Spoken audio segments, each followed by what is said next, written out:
thanks for sticking with us through our series on romantic subgenres and our favorites of those series by Aussie authors.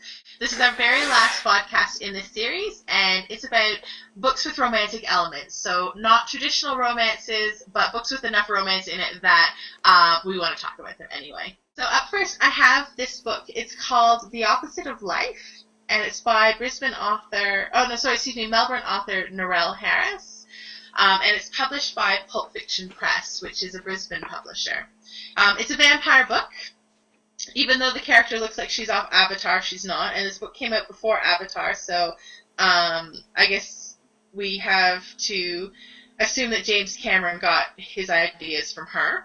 What I really liked about this book, I mean, Kat and I have read a ton of vampire fiction. For a while there, the only thing that you could get was vampire fiction, especially if you're interested in paranormals. And without fail, the vampires are elegant and beautiful and well-mannered and pretty much the best possible people that you can be. In this one, in Narelle Harris's universe, the vampire is exactly like they were when they died. So Gary, who's the vampire, in this book is awkward, and he wears Hawaiian shirts because that's what he liked to wear when he was human, so why would he change if he's a vampire? He's never quite sure what's going on in social situations, and he's just a really fun character to read about. And Lissa is the heroine, and she has had a lot of sadness in her life, and she's sort of tempted by the chance at immortality to perhaps fix some of the sadness and give her, I suppose balance it back to all of the bad stuff, while maybe immortality is the good stuff that could happen to her. So it was just really enjoyable, and it was a little bit different, and it was published by an Aussie, so it ticks all of our boxes. The second book that I want to talk about is The Thornbirds. And Kat is laughing at me. But I read this book for the first time when I was 14. I was living in Canada. I didn't know a whole lot about my Australian heritage. So actually, as an aside, I have to say that moving to Australia, the lack of hot priests was a big disappointment for me.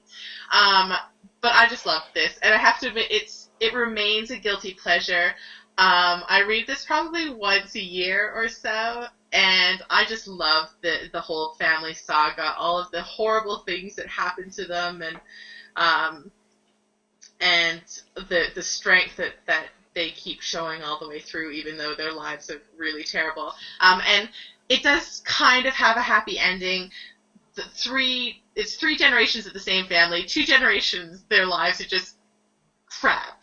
But the 3rd generation actually gets at least one happy ending of the 2 siblings. So that's something. Anyway, Thornbirds, if you haven't read it. Oh, and skip the mini-series. Richard Chamberlain is not Ralph. It doesn't matter what anybody says. He was completely wrong for the part. My mother loves that author, and the reason I read it was because she recommended it. And actually, the reason I started reading romance was through her recommendations. But anyway, I read Thornbirds because she recommended it, and I think I might have enjoyed it at the time.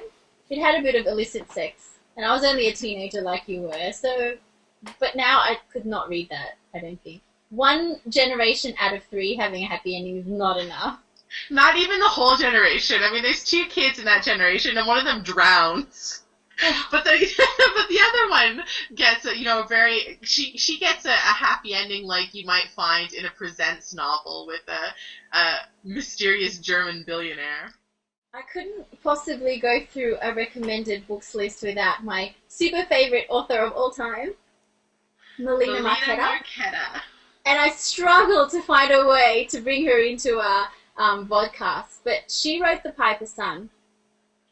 And this is a contemporary novel with romantic elements, and it's got 2 romantic couples. One features a young adult couple, and one features a more a woman. The heroine is in her 40s, and she finds herself pregnant with her ex-boyfriend. And it's a really interesting book. It's a book where you will use up a lot of tissues. So, but they both get their happy endings. I love it. And look at that cover. I love that cover. It is a great cover, but it doesn't look contemporary. It looks like it's set maybe in the 40s or 50s. I think it's the van. Yeah. The van with a bit hippie. My second book with romantic elements is a book that I read a few years ago. It's called Disco Boy by Dominic Knight. It's only got romantic elements, and in fact, the bedroom scene is, I think, all of one paragraph where the author basically says, well, I don't want to describe the sex scene for you. I'm like, what? But some of the things I love about it is it's written by a guy. Dominic Knight writes for The Chaser, and I went to the same uni as he did, and during my time at uni, that was when he and the other Chaser guys were sort of really active in the school papers and in the sort of general life of the university. So I was really interested in this book, and I was pretty much reliving my early 20s. It's a lovely book, and it's got a lot of jokes about music and stuff like that. My third book is called Affection by Chrissy Mean. And is she the author who wrote Triptych? Yes. So she is the author who wrote an anthology of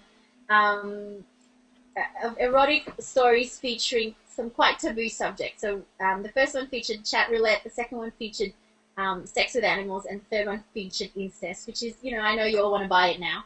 But I thought that was a little bit harder to recommend than her first book, which is actually a memoir. So it's not a work of fiction. It's a set of vignettes. I think they came from her blog called Furious Vaginas, which is a lovely name for a blog. I really love it.